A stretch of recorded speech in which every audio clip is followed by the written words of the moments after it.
and welcome to another episode of Belle to Belle with Amanda Monroe. I am your host, Amanda Monroe. As always, make sure you follow me on all the social medias at Belle to Belle. And today I am so excited for our guest.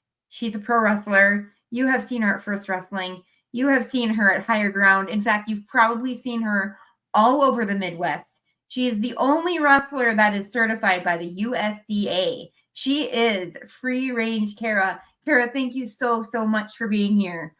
Yeah, thanks so much for having me. I'm excited. Yeah, so this is awesome. So I followed you for a little while. Tell me about how you got into wrestling. Kind of what was your first I guess experience with it, your first thoughts when it was like, oh, this is cool. Yeah. So I actually got into wrestling a little later in life. I didn't start watching when I was a kid, like a lot of people did. I got into it kind of in my late teens. Me and my little sister were watching Law and Order SVU on the USA Network, and it was like next up Monday Night Raw, and we're like, oh, what's this? You know, like we've heard wrestling's fake. Like let's get into that. Let's see how fake it is. And we watched the first episode, and I was just hooked after that. I just really loved the storylines and the athleticism. Yeah, that's awesome. So what made you decide to make the jump from just watching it to being a wrestler? Because that's a pretty big jump when you get to it kind of a little bit later. It was, yeah. I like to call it my happy little coincidence. I was in between internships the summer before my senior year of college, and my local North Dakota wrestling promotion was holding a seminar. They're like, hey, for $20, we'll show you a couple moves and get you in the ring. And I was like, oh, why not? That sounds fun. I've always wanted to, just see what it's like. And it was with the Whirlwind Gentlemen, who I don't think they're a tag team anymore, but they are based out of Las Vegas, and they were in North Dakota. And they taught me a couple wrestling moves, and I had a really good time. So I was like, okay, yeah, let's do that. That was fun. And then there was another seminar a month later with a different wrestler whose name I'm forgetting his name off the top of my head. But I did his seminar, and I didn't really like that one. So I was like, oh, maybe this isn't for me. So then they had one another month after that, and I was like, okay, this is it. This is the tiebreaker. If I like this, I'll pursue it. If I don't like it, I'll be back to being a fan, and it'll be because I still, love wrestling. Yeah. And the guy, wrestling-wise, beat the absolute crap out of me. Safely, but I was exhausted. Yeah. I was bruised. I was like, oh God. And then I was like, oh wait, I really liked that. Did you have any other females in any of the seminars with you? Not in North Dakota. Then it was just me. Maybe actually there may have been one other lady, at one of the seminars, but otherwise it's been me. I find that especially in the Dakotas, there's just not a lot of females that get out and wrestle. So no, there's honestly not a whole lot in Minnesota either. Yeah, so that third time was kind of the charm for you when it was like, okay, this works. Yeah. Still had to finish college, so I was like, I have to postpone chasing this new dream for a year while I finish college, because you do 3 years, you might as well finish it up. Yes. And then I moved to Minnesota, started my new job, and started wrestling training all in the same month. Oh wow, that's a lot. Yeah, I pretty much all my major life events happened. Let's see, it would have been May of 2017 is when I just started doing all the things. I have to ask, what was the first bump like? Because I remember what my first bump was like. Was it something where it was like, oh my gosh, this is totally real and this kind of hurts? Yeah, it definitely was like oh, yep, that's what a bump feels like. Yeah. And the first one always lands a little wonky. So you're like, oh, ooh, maybe I didn't do that right. And then you do it a couple more times, you kind of get the movement of it, and you're like, oh yeah, this is actually okay. So I did a little bit of digging, and I found out that your in-ring debut was actually against someone I'm very fond of, the late Jason Strife. Yep, I had my first 2 matches against him. So I have to ask, because he critiqued me in the ring a couple of times, ref wise. What were those first couple of matches like with him? Well, I know I was just the drizzling shits. Is it sorry for swearing if we're not allowed to swear. That's okay. I know I was very bad, very green. He had to pretty much walk me through both the matches. He'd be like, all right, go do this. And I was like, okay. And I remember I was really bad, but he got us through both those matches, and he'd give me critiques afterwards. I don't remember what those critiques were because it's been so long, but I remember him being very, very nice and professional. Yeah, he had this way of, even if you weren't the greatest, and the first few matches, I always think you're gonna not be good because you're gonna be really stiff. But he had a great way of just being able to show you what to do, and then just guide you through that match. He was just so good at that. And I always noticed, like, he treated the women's wrestlers a little bit, I don't want to say better, a little bit less harshly than the guys, because I've seen him critique guys after matches, and he yells. I heard him yell a couple of times. So I'm so glad that those matches were great for you. And yeah, he's definitely somebody. I'm so glad those were your first matches. Yeah. So do you remember who your first woman's opponent was? Yes, it was a tag team match in, I believe, Wisconsin. It was myself and Lena De Oro versus Sierra and Vanessa Azare. That's awesome. I think that was like my 3rd or 4th match, maybe my 5th or 6th, very early on. Yeah. Also, I swear to God, I say this in every single podcast. Huge Sierra fan. I will. Oh yeah, Sierra is the one that all of us have. Like, she was every Midwest woman's first match. She's mother.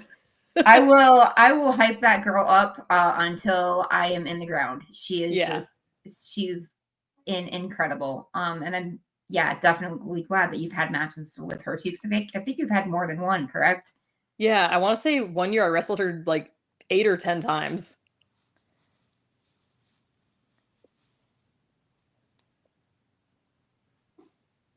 Oh, I think he might have froze there. There we go. We're back. There we are. I'll cut that part out. Every match that I've reffed for her, because I've reffed almost every one of her matches at Below when I'm there. It's just you wrestle so much, or you're in the match so much, that you don't even really have to talk about anything. Yeah. Like you just know, like she just gets it. So that, she's awesome. So what are some really memorable matches for you that you've been in? Anything that comes just to the top of your mind where that's one of my favorite matches? Yeah. First match that I had at the Mall of America with F1rst Wrestling was against Billy Starks, and Victoria was our referee. Oh, that's amazing. Just going out there the first time and looking up and seeing just the 4 levels of fans, and they're all cheering, and you're like, this is such a unique experience. Like, I hope that we get to come back, because this is really cool. Yeah, because how many has F1rst done now at the Mall of America? Has it been 2 or 3? We've done 4. 4. Oh gosh, I'm way off my numbers.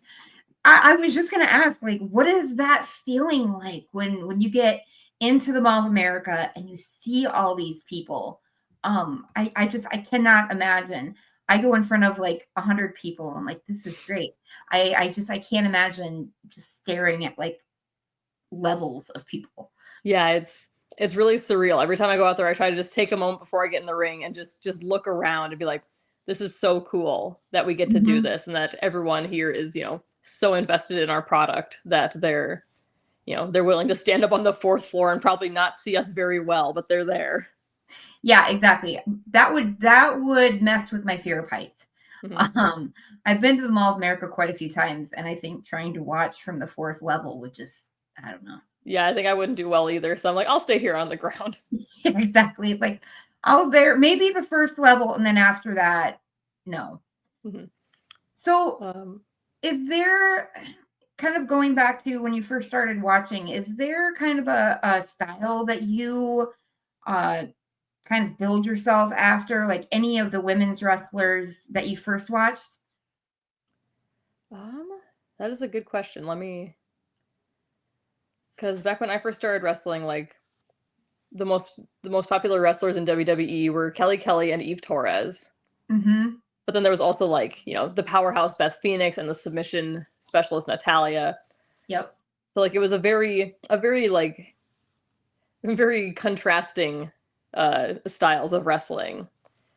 Like looking back on it, I would say like Eve Torres was probably my favorite Mm-hmm. because back then I was like, oh, this is real. So I was like, oh, I hate Beth Phoenix. She's so mean. But now I'm like, oh my god, Beth Phoenix. She is honestly, I feel like I have like a huge list of like my favorite women's Hmm. wrestlers, but Yeah, Beth Phoenix is definitely close to the top. I would say yeah. probably top 6 or 7 just because Hmm. she's a powerhouse. Yeah. And you look at her and it's like, "Oh, Lord, she could throw you around with no problem." Hmm. So, is there looking at, some of the past wrestlers and even the current female or women's wrestlers, is there one that would be your dream match? Yeah, I think I just mentioned this. We did a little Q&A panel at Twin Cities Con this past weekend, and they asked like, what's a wrestler that you would like to have like brought into First Wrestling to wrestle? And I was like, honestly, I'm like drifting away from WWE. Like, I watched a lot of TNA once I started watching wrestling as well, and I've always been fascinated by Rosemary. Okay, yep. Hmm. I think it'd be a really cool contrast to have Rosemary and myself have a match. That would be awesome. I feel like that's one of those matches too where you would get in and you're like, "Am I really here? Hmm. I'm really doing this." Yeah, but I mean, I've also been so lucky that I've already had like some people's dream matches already. Like, I've wrestled Jazz. I've wrestled. I'm gonna forget everybody's names. I've wrestled with Victoria. I've wrestled with ODB. Like, I've gotten to do some really cool matches in my career. What can you think of as far as advice? What's the best advice that you've ever gotten from them, whether, it's Jazz, whether it's Victoria, whether it's, Hmm. any of those uh wrestlers that used to be in a promotion before? Hmm. Yeah, I think it was Victoria, and I think she said like, you just gotta outwork the men. Every single thing that they do, you gotta do it better. Mhm. Yeah, I one of the gals that I've worked with before, Mickey James, Oh love her. yeah. Hmm. She is just a sweetheart. And she had told me one time because I was reffing a women's match, and she was like, "Never let the wrestlers bury you." Hmm.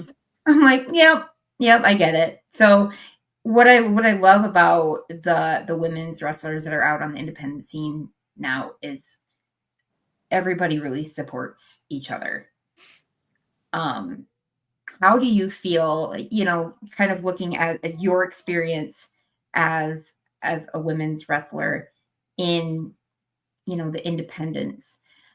Is there like if a woman came to you right now and said, "I want to be a wrestler. What do I need to know about the independent scene from a woman's perspective?" What are your thoughts there? Yeah, I guess the first one would be don't take shit from any of the men. Mm-hmm. 100%. Otherwise, I would say find a really good training school and find a group of people that you trust. 100%. I think I have to say I've been really lucky in the experiences that I've had in locker rooms too. And yeah, it's a lot of don't take crap from people. Yeah. So you had talked about, watching TNA and some of the other promotions. Have you watched a lot of AEW at all? I've been on and off with AEW just because My life's been really hectic right now. And I mostly catch clips here and there of pretty much everything.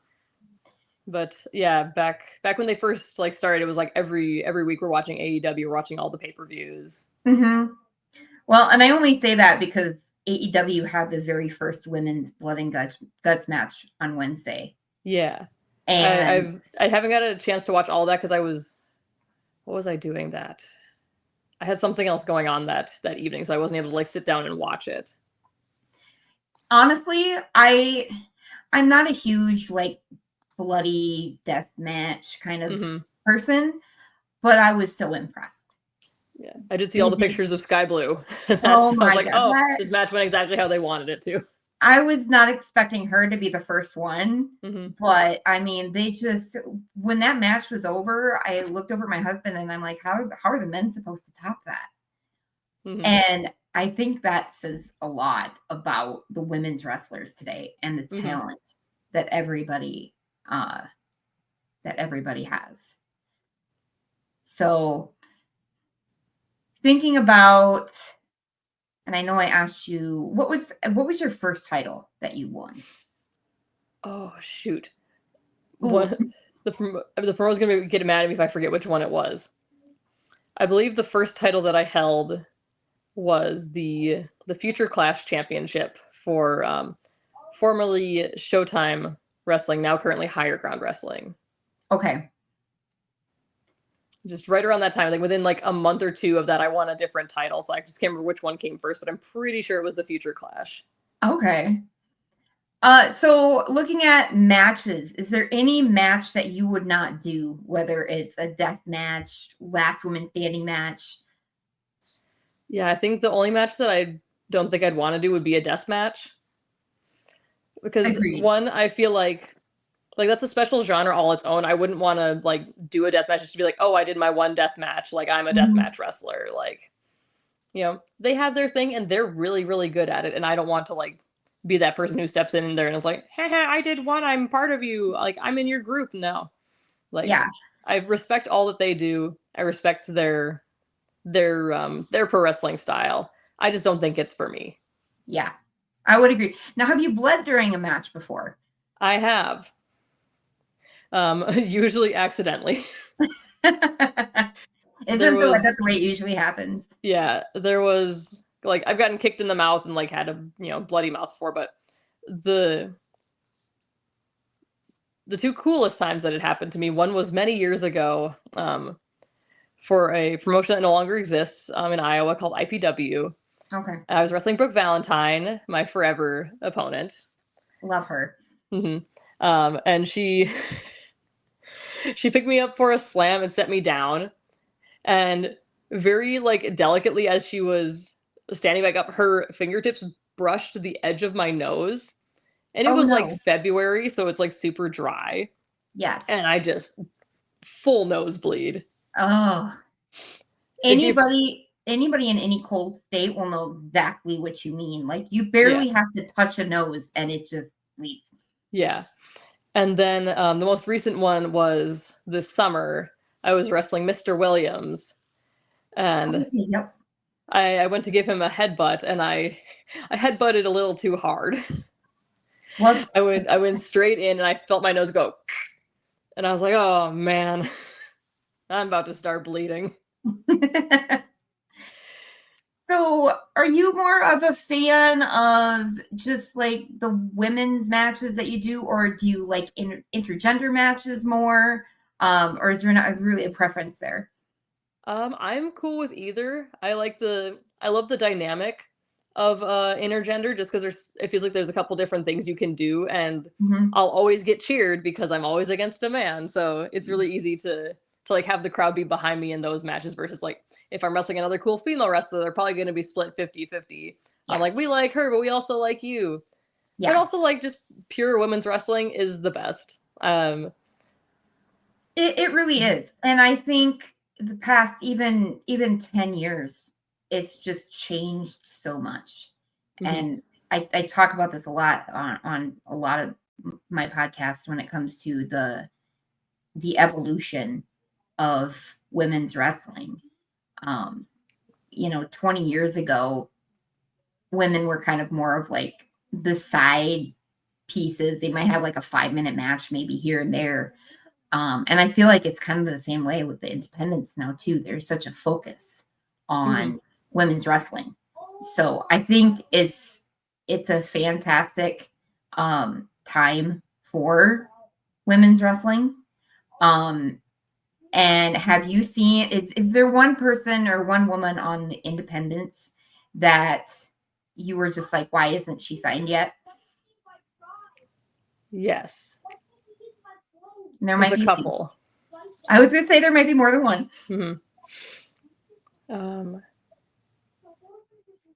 Of course, whenever someone asks me this question, I immediately forget everybody's name who ever existed. I guess the first one that would pop into my head would probably be Hyan. Okay. You know, she's kind of doing everything right now, so it would make sense that she would, you know, maybe be on the pathway to being signed. Yep. But, you know, I don't know. Otherwise, I'm trying to think who else F1rst has brought in.